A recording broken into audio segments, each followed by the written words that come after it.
Hello everyone, welcome to my channel. आज हम इस वीडियो में बोर के सिद्धांत के अनुप्रयोग applications of Bohr theory detail में डिस्कस करेंगे। बीएससी फर्स्ट सेमेस्टर के लिए एक इम्पॉर्टेंट टॉपिक है, एक इम्पॉर्टेंट कॉन्सेप्ट है।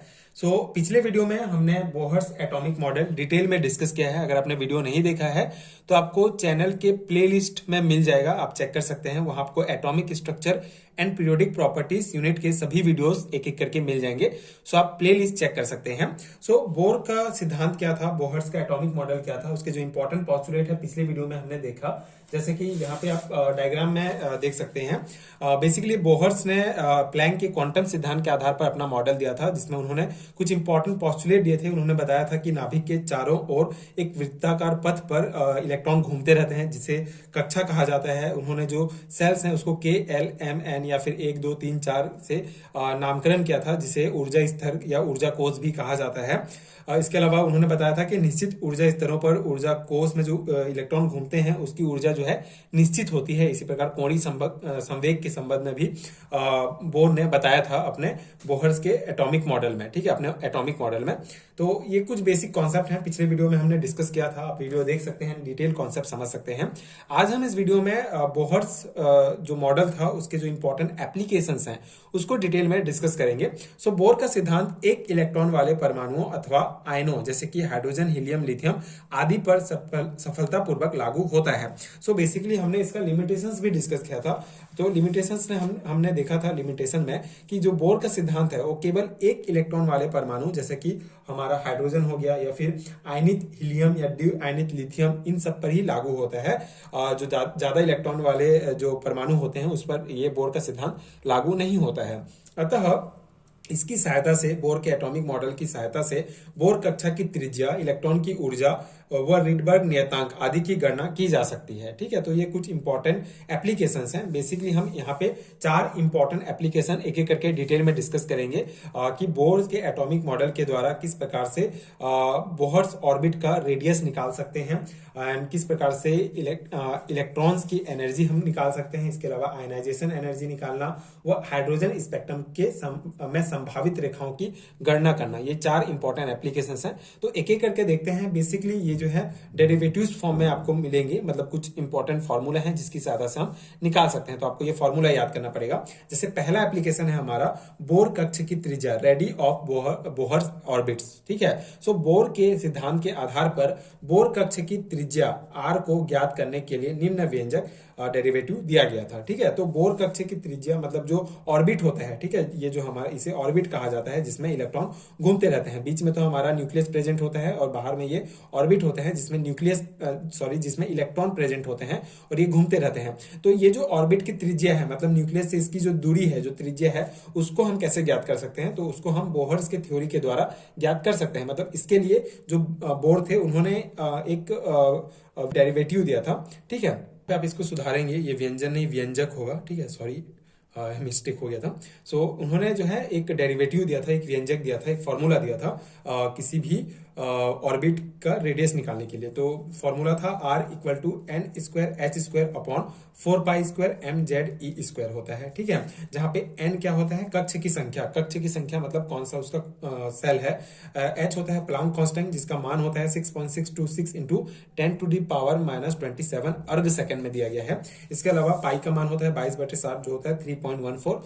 जेड होता है तत्व का परमाणु क्रमांक। ठीक है, जो भी एलिमेंट है उसका एटॉमिक नंबर को हम जेड से शो करते हैं। उसके बाद एम होता है इलेक्ट्रॉन का द्रव्यमान जो होता है 9.109 इंटू 10 टू दी पावर -28 ग्राम होता है। एंड इलेक्ट्रॉन जो होगा, इलेक्ट्रॉन यहाँ पे जो ई है ये बेसिकली शो करता है इलेक्ट्रॉन का आवेश जो होता है 4.808 into 10 to the power -10 ESU। ठीक है, ESU में दिया गया है। इसके अलावा जैसे अगर हम, ये हो गया हमारा फॉर्मूला। ठीक है, मेन है आपका ये फॉर्मूला, आपको याद रखना पड़ेगा किसी भी ऑर्बिट का रेडियस निकालने के लिए। R equal to n square h square upon 4 pi square m z e square, जहां पे यहाँ पे हमने देख लिया कि किसका क्या मान होता है। जैसे अगर हमको हाइड्रोजन के लिए निकालना है, हाइड्रोजन परमाणु के लिए, तो हाइड्रोजन परमाणु के लिए जेड हमारा होगा, वो होगा 1 होगा। ठीक है, उसका परमाणु क्रमांक। और प्रथम कक्ष के लिए n बराबर क्या हो जाएगा? 1 हो जाएगा। और बाकी का मान तो हम यहाँ पे दिया गया है, तो बाकी का मान हम यहाँ पे फॉर्मूला में पुट करेंगे। ठीक है, जैसे कि यहाँ पे हमारा फॉर्मूला में है n का मान है हमारा 1। ठीक है, पहला ही सेल में होगा क्योंकि एक ही इलेक्ट्रॉन है, ठीक है। तो n बराबर 1 का स्क्वायर हो गया, उसके बाद 6 इंटू 10⁻⁻27 होल स्क्वायर, ठीक है। ये प्लैंक कांस्टेंट का मान हो गया। उसके बाद यहाँ पे 4 है, ठीक है। उसके बाद पाई का मान 3.14 स्क्वायर इंटू यहाँ पे फिर m का मान रखेंगे और z का मान तो भी हमारा एक ही होगा, फिर e का मान रखेंगे, फिर पूरा मान रख के इसको कैलकुलेट करेंगे तो हमारा r निकल जाएगा 0.529 इंटू 10⁻⁸ सेंटीमीटर। फिर इसको कैलकुलेट करेंगे तो निकलेगा 0.529 एमस्ट्रॉन्ग, ठीक है। तो हमारा रेडियस क्या निकल जाएगा हाइड्रोजन के लिए, रेडियस निकल जाएगा 0.529, ठीक है। हाइड्रोजन जिसका एटॉमिक नंबर 1 है, ठीक है, पहला सेल के लिए निकलेगा ये हमारा पहले सेल, ठीक है। पहले सेल n इक्वल टू 1 के लिए हमने निकाला है, तो पहले सेल के लिए निकल गया हमारा 0.529 एमस्ट्रॉन्ग। तो हाइड्रोजन परमाणु के लिए प्रथम कक्षा की त्रिज्या को बोर त्रिज्या भी कहा जाता है, ठीक है। तो ये जो त्रिज्या है इसको बोर त्रिज्या भी कहा जाता है, आपको ध्यान रखना होगा, ठीक है।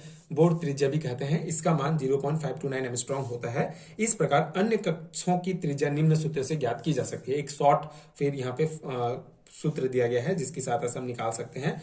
जो अगर हमारा पहला का निकल गया, पहले कोष का हमारा निकल गया त्रिज्या, तो बाकी का भी हम निकाल सकते हैं ये शॉर्ट वाला फॉर्मूला यूज करके। R N equal to 0.529 into N two D N square, ठीक है। एमस्ट्रॉन्ग में ही होगा। तो एन मतलब कक्षा की संख्या, जैसे अगर हमको दूसरी कक्षा के लिए निकालना है, एन इक्वल टू 2 के लिए निकालना है, तो एन की जगह हम बस 2 रख देंगे। तो यहाँ पे आर 2 बराबर 0.529, ठीक है, जो हमारा पहले कक्षा के लिए निकला है वो तो रहेगा ही रहेगा। फिर इंटू एन की जगह बस 2 रखना है, तो 2 का घात 2 रख देंगे तो 2.116 एमस्ट्रॉन्ग हो जाएगा। इसी प्रकार तीसरी कक्षा के लिए एन बराबर 3 है, तो एन की जगह 3 रख देंगे तो हमारा 4.761 एमस्ट्रॉन्ग निकल जाएगा तीसरी कक्षा के लिए। इस प्रकार चौथे, पांचवा, छठवां सभी कक्षा के लिए हम जो है ऑर्बिट का रेडियस निकाल सकते हैं इस फॉर्मूला से, ठीक है।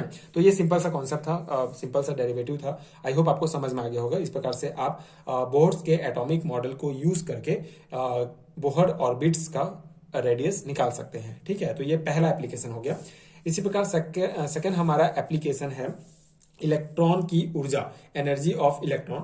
सो क्वांटम सिद्धांत के आधार पर बोर ने हाइड्रोजन व हाइड्रोजन जैसे एक इलेक्ट्रॉन वाले परमाणु या आयन के इलेक्ट्रॉन की ऊर्जा ज्ञात करने के लिए निम्न व्यंजक प्राप्त किया, ठीक है। निम्न व्यंजक प्राप्त किया, तो इसके लिए फॉर्मूला दिया गया है किसी भी इलेक्ट्रॉन की एनर्जी निकालने के लिए। जैसे ये हमारा न्यूक्लियस है, उसके बाद ये ऑर्बिट है, ऑर्बिट में क्या है, इलेक्ट्रॉन है। तो एक इलेक्ट्रॉन की ऊर्जा कैसे हम निकाल सकते हैं, उसके लिए बोहर ने ये फॉर्मूला दिया था। E equal to -2π²m Z² E की घात 4 होगा, अपॉन में होगा n²h², जहां पे E क्या है हमारा इलेक्ट्रॉन की ऊर्जा को रिप्रेजेंट करता है, n होगा कक्ष की संख्या, ठीक है। कौन सी कक्ष की संख्या मतलब कौन सा n इक्वल टू है ना, कौन से सेल है, कौन सा कक्ष है, ऑर्बिट है। ई का मान ई बराबर होता है इलेक्ट्रॉन का आवेश जो होता है 4.808 इंटू 10⁻⁻10 ESU। एम होगा इलेक्ट्रॉन का द्रव्यमान जो ये दिया गया है ग्राम में। एच होता है प्लांक कांस्टेंट, ठीक है, जो अर्ग सेकंड में ये मान दिया गया है। एक बार आप ये मान याद रख लेंगे तो आपका सभी जगह काम आएगा, ठीक है। तो ये बहुत इंपॉर्टेंट है, ये प्लांक कांस्टेंट, इलेक्ट्रॉन का द्रव्यमान, इलेक्ट्रॉन का आवेश, ये सब याद रखना पड़ेगा आपको। जेड परमाणु क्रमांक शो करता है, ठीक है।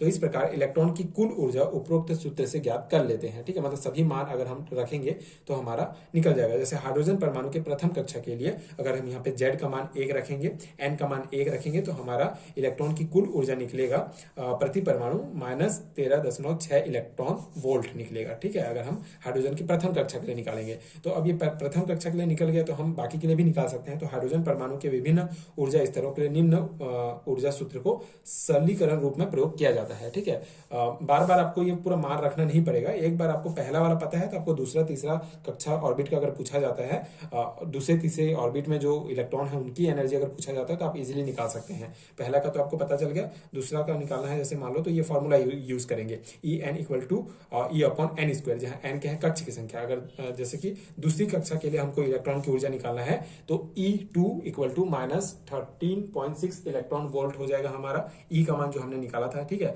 अपॉन एन स्क्वायर है, तो एन का मान 2 है, दूसरी कक्षा के लिए निकाल रहे हैं तो यहाँ पे 2 का घात 2 रख देंगे, ठीक है। तो ये फिर इसको कैलकुलेट करेंगे तो हमारा दूसरी कक्षा के लिए इलेक्ट्रॉन की ऊर्जा निकल जाएगा 3.4 इलेक्ट्रॉन वोल्ट, ठीक है। इसी प्रकार तीसरी चौथी के लिए भी निकाल सकते हैं। ये शॉर्ट सरलीकरण रूप आपको याद रखना पड़ेगा फॉर्मूला का। उसके बाद आप यहाँ पे एन के जगह बस दूसरी कक्षा, तीसरा ऑर्बिट, चौथा ऑर्बिट, 3 4 रख के आप उसकी ऊर्जा निकाल सकते हैं इलेक्ट्रॉन की, ठीक है।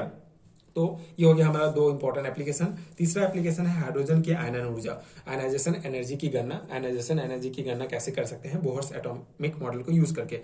किसी तत्व के गैसीय परमाणु की बाह्यतम कक्षा से एक इलेक्ट्रॉन निकालने के लिए आवश्यक ऊर्जा की मात्रा को उसकी आयनन ऊर्जा कहते हैं। आयनन ऊर्जा का ये बेसिक डेफिनेशन है, किसी भी एलिमेंट का जो गैसीय परमाणु होता है उसके बाह्यतम कक्ष से, ठीक है, ये बाह्यतम सेल से, बाह्यतम कक्ष से एक इलेक्ट्रॉन को बाहर निकालने के लिए जो आवश्यक एनर्जी की आवश्यकता होती है उसी को ही क्या कहा जाता है? आयनन ऊर्जा कहा जाता है। ठीक है, जैसे कि ये हमारा ये मॉलिक्यूल है, मॉलिक्यूल गैसियस फॉर्म में है, तो इसको बाहर निकालने, इलेक्ट्रॉन को बाहर निकालने के लिए जितनी ऊर्जा की आवश्यकता होगी उसको आयनन ऊर्जा कहेंगे। इसकी गणना निम्न सूत्र से की जाती है। ठीक है, इसका लिए एक सूत्र दिया गया है, आयनन ऊर्जा डेल ई इक्वल टू ई, ये इन्फिनिट माइनस ई एन होगा। ठीक है, तो ई इन्फिनिट अनंत अवस्था पर ऊर्जा को शो करेगा और ई एन क्या शो करेगा? इलेक्ट्रॉन की निश्चित मात्रा एन में ऊर्जा। ठीक है, निश्चित कक्षा मतलब कौन से सेल या कौन से ऑर्बिट के लिए है इलेक्ट्रॉन की ऊर्जा को यहाँ पे ई एन के द्वारा शो किया गया है। जो ई अनंत का जो मान है इसका मान 0 होता है, तो डेल ई बराबर मतलब कि आयनाइजेशन एनर्जी बराबर होगा माइनस ई एन। ठीक है, तो ये जो है फॉर्मूला है, इसी फॉर्मूला को आपको याद रखना है। इसी से हम जो है हाइड्रोजन की आयनन ऊर्जा की गणना कर सकते हैं। ठीक है, ये हमारा फॉर्मूला निकलता है बोहर्स के एटॉमिक मॉडल का कॉन्सेप्ट यूज करके। ठीक है, तो ये 3 एप्लीकेशन हो गया। चौथा हमारा इंपॉर्टेंट एप्लीकेशन है, दैट इज हाइड्रोजन स्पेक्ट्रम में संभावित रेखाओं की गणना। ठीक है, संभावित रेखाओं की गणना कैसे कर सकते हैं? अब हाइड्रोजन स्पेक्ट्रम आपको पता ही होगा, पिछले वीडियोस में हम बार बार डिस्कस कर चुके हैं।